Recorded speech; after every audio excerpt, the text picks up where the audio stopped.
बिस्मिल्लाहिर्रहमानिर्रहीम। अस्सलाम वालेकुम नाज़रीन, मेरी एमजी फैमिली कैसी है। आज मैं अपनी एमजी फैमिली के लिए बेहतरीन से मज़ेदार खट्टे आलू लाई हूँ। ये मेरे पास 1 केजी आलू हैं। मैंने इन्हें धो के बारीक से क्यूब्स में काट लिया है। ये देखें, ऐसे क्यूब्स में काटा है। इनको मैंने धो के पानी खुशक कर लिया है ताकि इसके अंदर पानी ना हो, क्योंकि हमने इनको बग़ैर पानी के ही भाप में पकाना है। ये जो मैंने इसमें मसाला जात इस्तेमाल करने हैं वो मसाला जात ये हैं: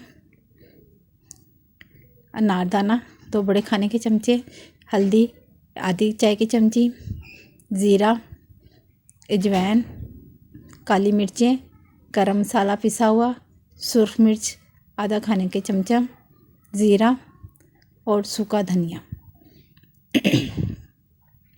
ये सूखा धनिया आधा चाय का चमचा है। टमाटर हमारे पास 2 बड़े दरमियाने साइज़ के मैंने काटे हैं। प्याज 2 बड़े साइज़ की दरमियाने साइज़ की हैं, जिनको मैंने बारीक काट के भगार के लिए रख दिया। नाज़रीन, ये देखिए मेरा भगार तैयार हो रहा है।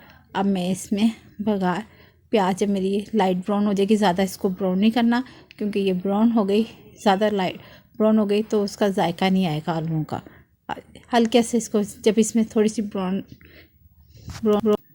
प्याज को इतना ही ब्राउन करना है, ज़्यादा डार्क ब्राउन नहीं करना इसको, नहीं तो ये प्याज ऐसे लगेगा जैसे मसाला आपका जला हुआ मसाला, इसमें ऐसे फ्रेकनेस आएगी और जायका बिल्कुल भी नहीं रहेगा। देखिए नाज़रीन, प्याज ज़्यादा ब्राउन ना हो। इसके अंदर मैं अपने आलू ये डालूँगी। बिल्कुल खुश्क हैं, पानी बिल्कुल भी नहीं है। हम इसे सिर्फ दम में पकाएंगे। अब बाकी के मसाला जात भी जो मैंने आपको बताया था, अनारदाना, सूखा धनिया, हरी हल्दी, मिर्च, नमक हस्बे जायका हस्बे ज़रूरत, टमाटर 2 अदद बताए थे, और लहसुन अदरक का पेस्ट मैं इसमें डालूँगी। ये मैंने इसमें सारा डालकर अब मैं इसे भूनूँगी ताकि इसके सारे मसाले इसमें मिक्स हो जाएं। अगर आपको मेरी भी समझने में कोई चीज़ समझ नहीं आती तो मेरी वीडियो पे जाके आप मुझे मैसेज कर दिया करें, ताकि मैं आपकी इसमें भरपूर रहनुमाई करूं, ताकि आप ये इस रेसिपी को मुकम्मल और सही तरीके से पका सकें। ये देखें, सारे मसाले मिक्स हो गए। अब मैं इसे दम पे रखूँगी। एमजी फैमिली को जब भी कोई प्रॉब्लम या कोई ऐसे मसाइल समझ नहीं आते तो मुझे मैसेज दें। अब मैंने ये अपने आलू जो है मैंने दम पे रख दिए हैं, बिल्कुल हल्की फ्लेम पर, ताकि ये अपने भाप में ये आलू सारे गल जाएं। ये देखें, मैंने इसको ढक दिया है ताकि इसकी भाप ही इधर ना निकले, और इसे 10 से 15 मिनट इसको आप टाइम दें। 10 से 15 मिनट मैंने इसे दम पे रखा था। ये देखें, आलू अपने ही भाप में गल गए हैं, प्यारी सी खुशबू आ रही है, और ये देखें कितना प्यारा कलर है। अब मैं आपको इसे डिश आउट करके, इसमें मैंने 4 से 5 हरी मिर्चें डाल दी हैं, उसकी भी खुशबू आएगी।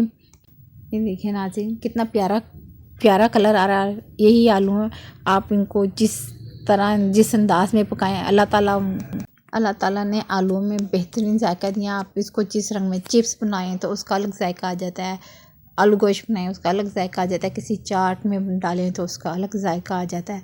ये अल्लाह ताला की एक खूबसूरत तोहफ़ा है हमारे लिए, जिसे हम इस्तेमाल करते हैं। अब मैं इसे डिश आउट करके दिखाऊंगी। ये देखिए नाज़रीन, कितने प्यारे, कोई मैंने पानी नहीं डाला, सिर्फ इसे मैंने भाप में गलाया है। ये देखें कितने प्यारे लग रहे हैं। ये हरी मिर्च और भी इसका रंग खिला रही है। इन्हें खट्टे आलू बोलते हैं। अब मैं हरा धनिया से इसे गार्निश करूँगी। अगर आपको मेरी ये वीडियो पसंद आई, ये रेसिपी अच्छी लगी है तो मुझे लाइक करें, शेयर करें, दुआओं में याद रखें। शुक्रिया। मेरी एमजी फैमिली का दस्तरखान सजा रहे, अपने फैमिली से यूं ही तारीफ़ें पाते रहें। अल्लाह पाक आपके दस्तरखान को वसी करे, आपकी सेहत सलामत रहे, आप लोग खुशियों में रहें और हम आपकी खुशियों से खुश होते रहें। नेक्स्ट वीडियो के लिए अल्लाह हाफिज़ कहिए। अल्लाह हाफिज़ कहती हूँ, अल्लाह हाफिज़।